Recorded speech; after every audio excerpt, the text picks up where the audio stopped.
Interestingly, anything that is worthwhile is always upstream. The worthless pleasures are downstream. The first piece of wisdom for grit, which is resilience. Get up when you fall down. The second piece of wisdom to develop grit. Increase your tolerance for pain.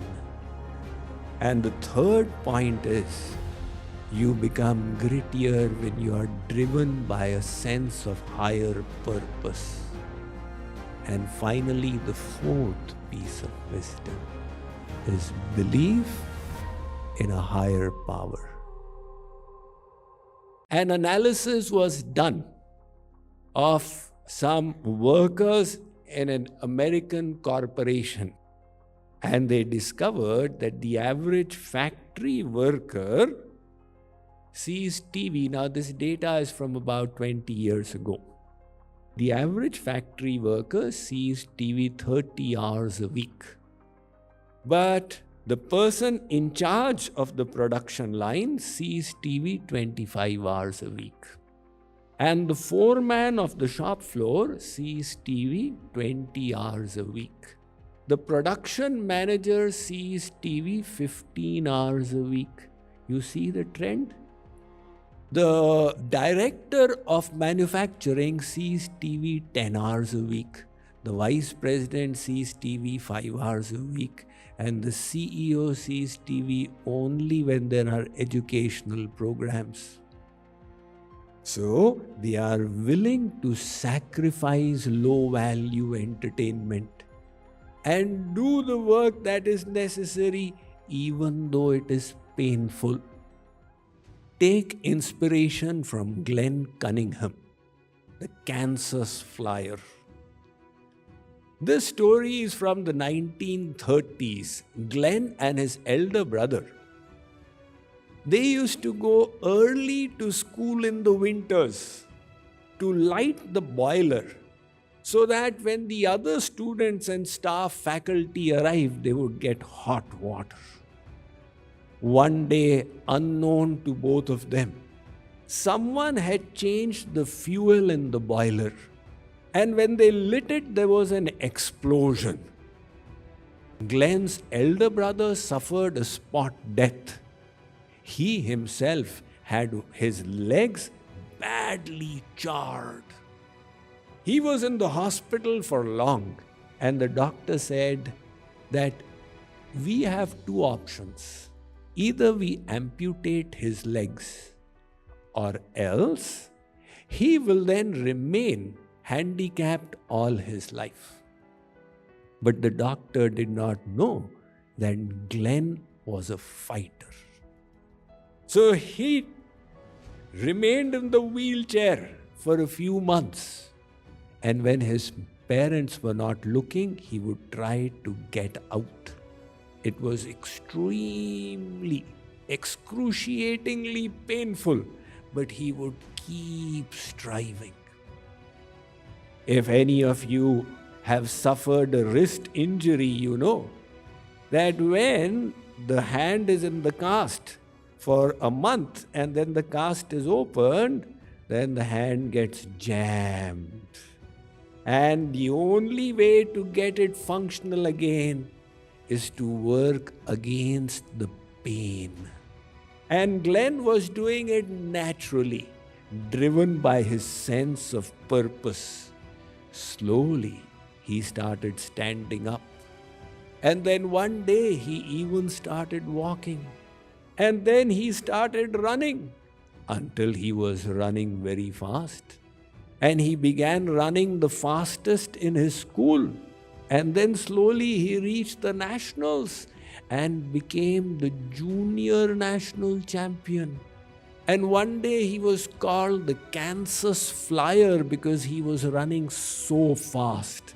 And in 1932, he went on to break the world record for the 1 mile run. This was the person whom the doctors had written off. He will never be able to walk again. His journey was successful because of his ability to tolerate pain. So likewise, we must develop this mindset that I'll tolerate the beneficial kind of pain. Edwin Moses was another. He was a black American athlete, and his event was the 400-meter hurdles. He was, at the time when I was a college student, that's why I followed him. He had this world record for the longest string of victories, 122 international victories at a stretch. He was a Hall of Fame athlete. And reporters asked Edwin Moses, "What is the secret of your success?" I just love his answer because it gives the key to success in life. He said, "I have a greater ability to tolerate pain than the others." Think about it. A sports person is always working against pain. Will you do that little extra effort or will you run away from the pain? If you are willing to tolerate the pain, progress will naturally come. You know, when Virat Kohli was at the peak of his form, at that time I read his testimonial about 10 years ago or so. He said, "When I go for net practice, I tell my mind, no matter how boring, you just have to do it. And you have to focus on improving one aspect of your game." Look, all these athletes, they don't prioritize immediate gratification, but long-term progress. So to be grittier, change your mindset towards pain. And the third point is, you become grittier when you are driven by a sense of higher purpose. Because if you have that conviction that I have a higher goal in mind, you are willing to go beyond the adversities. I have heard of this story of two warring tribes in the Andes.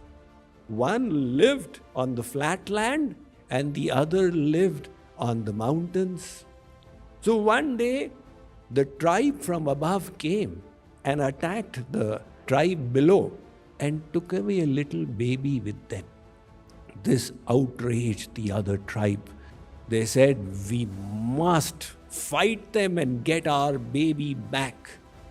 But they were unaccustomed to the heights, and their attempts to go up, they were always warded off by the tribe above. They were just contemplating how to scale this mountain and win the war when they found the baby's mother walking down the mountain with her little child. They said, "How did you do it?" She said, "It's my baby. The motivation that I have, none of you have." She was driven by a sense of purpose. So when you have that higher purpose, then automatically you become grittier. A very inspiring story is of the creator of Reader's Digest, D. Witt Wallace. He got this inspiration. He'd like to share wisdom with people. He'd like them to be enthused and motivated. So with that in mind, he thought of creating a pocket-sized magazine full of inspiration. And when he came up with his prototype copy, he was rejected by publisher after publisher after publisher. They derided him. Ever heard of a small magazine like this? And magazines are supposed to be of current events or mirch masala, not these kinds of things. But he persisted. He continued gathering content until he had tons of it. Finally, he self-published. He only published 200 copies. Publishing was an expensive matter in those days. And they sold out so quickly, he published more and more and more until Reader's Digest became one of the biggest successes in the printing industry's history. What enabled him to continue past failure was his sense of purpose. That's the third piece of wisdom. And finally, the fourth piece of wisdom is belief in a higher power. When you have that, you naturally anticipate and expect the miraculous and don't give up easily. When you have faith that there's somebody beyond me who's there, who's looking out, it naturally fills you with so much of strength. Just like this little girl who went to a pharmacy and asked the shopkeeper, "Do you have a miracle?" The pharmacist said, "Little girl, what do you want?" She said, "I want a miracle." He got annoyed. "We don't sell any miracles here." But that attracted the attention of a customer, and he said, "Little girl, why do you want a miracle?" She said that my elder brother was unwell for so long, and my parents took him to the hospital. And he was there for 1 week, but today they have come back and they said that as per the doctor, only a miracle can save him. What had happened was that the boy had some problem in the brain and a neurosurgery was required. Now they did not have the money for it. So the doctor said, "Now how will we save him?" So she came looking for a miracle, her faith, and she brought her piggy bank along. So this customer, whose attention got attracted, he said, "How much are you willing to pay for a miracle?" She said, "Everything I have in the piggy bank." So they smashed it open and they counted the money. It came to $19. This person, the customer, happened to be a neurosurgeon. He said, "You have your miracle. We will get it done." He did the surgery for her brother, and the brother got cured as a consequence of the faith of the little one. So if we all can enhance our faith, it will make us more resilient.